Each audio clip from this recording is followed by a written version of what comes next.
What's up, brand builders? Stephen Hurahan here at brandmasteracademy.com, and in this video you're going to learn how to use emotional branding effectively so you can stop directing your messages at hard heads and start making connections through soft hearts.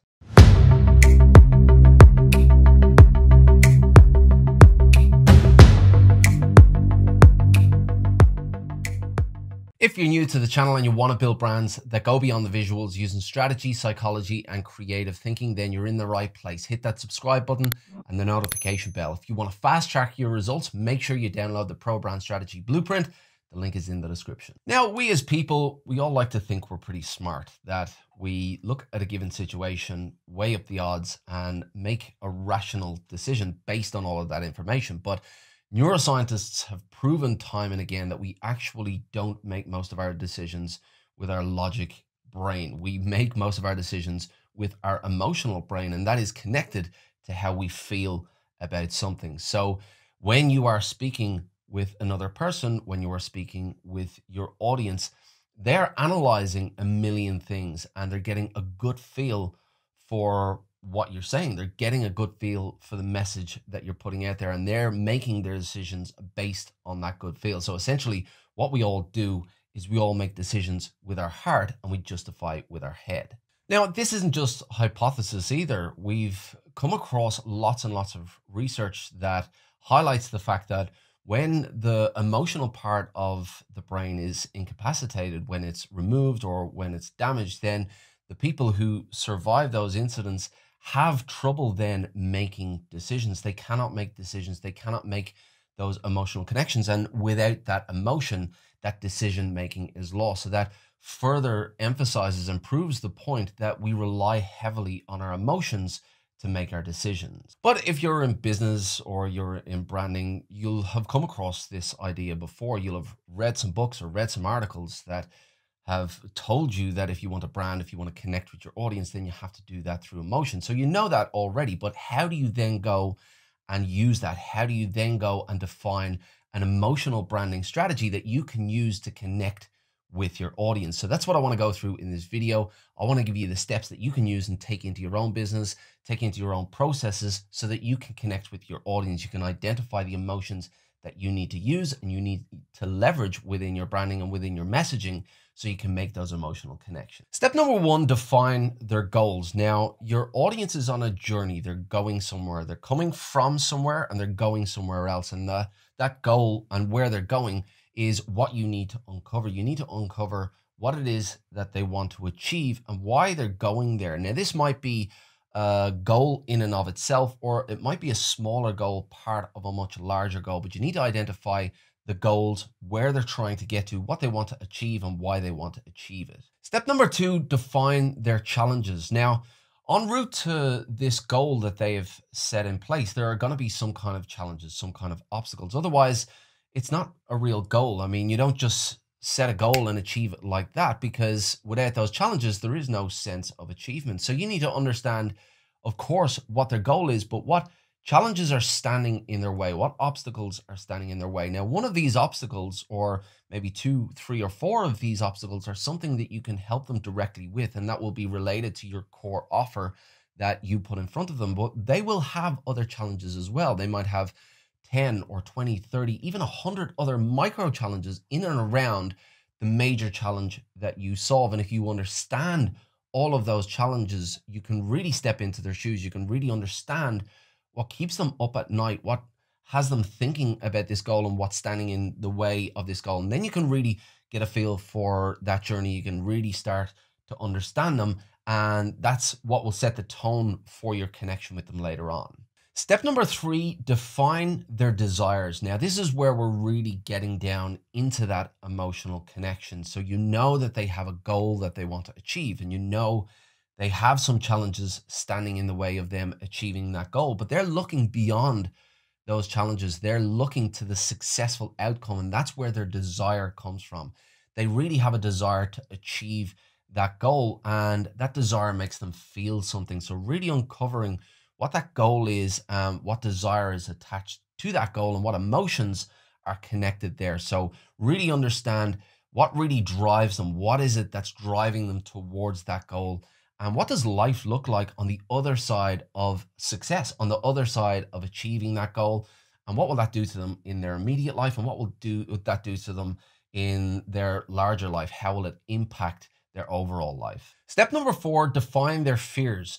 Now, along with their desires for achieving that goal, there are also fears in not achieving that goal. So, of course, you want to look at, the brighter picture and what life looks like at the end of the rainbow, but it doesn't always end that way. And that is the fear that lives inside the consumer. That is the fear that lives inside your audience. And, they will associate some images and some ideas with that fear and not overcoming those challenges. So you really need to understand what those fears are. How is that going to impact them living with those fears on a day-to-day basis? How is that going to affect them if those fears are realized, both immediately and bigger picture? So know what those fears are. Now, I'm not talking about scaremongering here.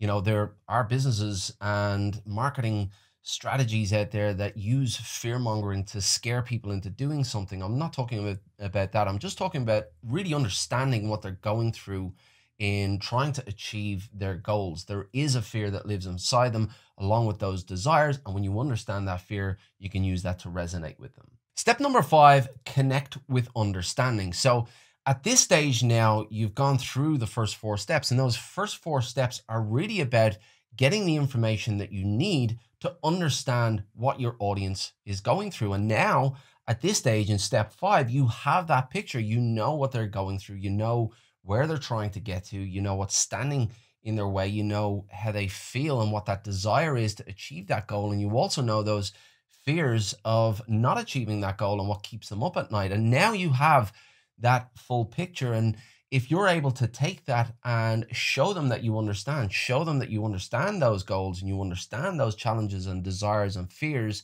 then that will really help to resonate with who they are and what they're going through. So this step really is all about showing them that understanding, getting them and giving them that empathy. And as I said before, this is often something that they don't ever speak to other people about. You tend to keep your emotions inside. You don't let other people know what you're thinking most of the time, certainly not within your business. So when they hear these messages of emotion, when they hear that you understand about their goals and about their challenges and fears and desires, then that will really strike a chord with them, because often they don't get to have those conversations. And it's just reassuring to hear that somebody else understands them. Step number 6, leverage story. Now, story is a really, really effective way to inject emotion into your messaging and into your brand. Now, we all love story. I've done a ton of videos on story before. I'll leave a link in the description below, but we do love story and we gravitate towards story because it's in our DNA. It's how we've passed information on from generation to generation for literally millions of years. So we naturally gravitate towards story. And if you're able to use story, if you're able to leverage storytelling within your messaging, that is a great way to inject that emotion. That's a great way to inject that empathy and that understanding of the journey that they're on. And if you do that effectively, they will gravitate towards what you have to say. And step number 7, leverage vulnerability. Now, this tends to be kept for personal brands. Certainly with the experiences that I've had, it's leveraged mostly within personal brands because there's a person behind this actual brand, and that person is real, and that person has vulnerabilities. Now, this really needs authenticity behind it. You cannot go out there and try to put fake vulnerability out there. It doesn't work. It's, it goes against what vulnerability actually is. But mostly with personal brands, you have somebody who has overcome a challenge and has achieved something, and then they go back to help other people to go through that challenge again. And they can use the vulnerability that they had in facing those challenges and facing those fears. And it's really potent. If you're able to use it with authenticity, it can really connect, certainly with people who are in that moment at that time trying to overcome a specific challenge. And vulnerability, if you're able to leverage that, if you have a personal brand and you understand the challenges that your audience is going through, then show them that you weren't always perfect. Show them that you have overcome that challenge and that you understand the pain that they went through because you went through it too. So that is a really, really powerful way to connect emotionally by using that vulnerability. Now, most modern brands today have many, many touch points, 10, 20, 30, 100, maybe more. And each and every one of those touch points is an opportunity to connect emotionally, whether you're putting out a social post or you've got an email automation sequence or you're putting out an advertisement on Facebook or you're creating some website copy. Every single one of those touch points is an opportunity to connect emotionally. And what you have now is a step-by-step process that you can use to unpack the emotion that your audience is going through. If you follow these steps and you unpack those emotions, then you have a powerful tool to use when creating content for every single touch point. So take these processes into your own business, take these processes into your own branding, and instead of trying to connect with the hard head, connect with the soft heart.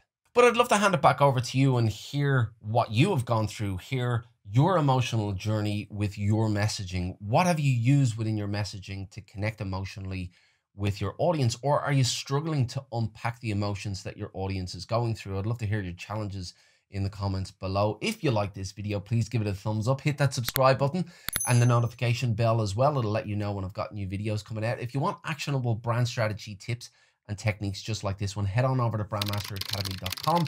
Get yourself signed up for the list. It's free and I keep some exclusive content for that list as well. There are plenty of downloads on there as well, including the Pro Brand Strategy Blueprint. So get yourself involved. But as I said, I'd love to hear from you about your challenges, about your experiences. I'll do my best to answer all of those. Until next time, brand like a master, and I'll see you in the next video.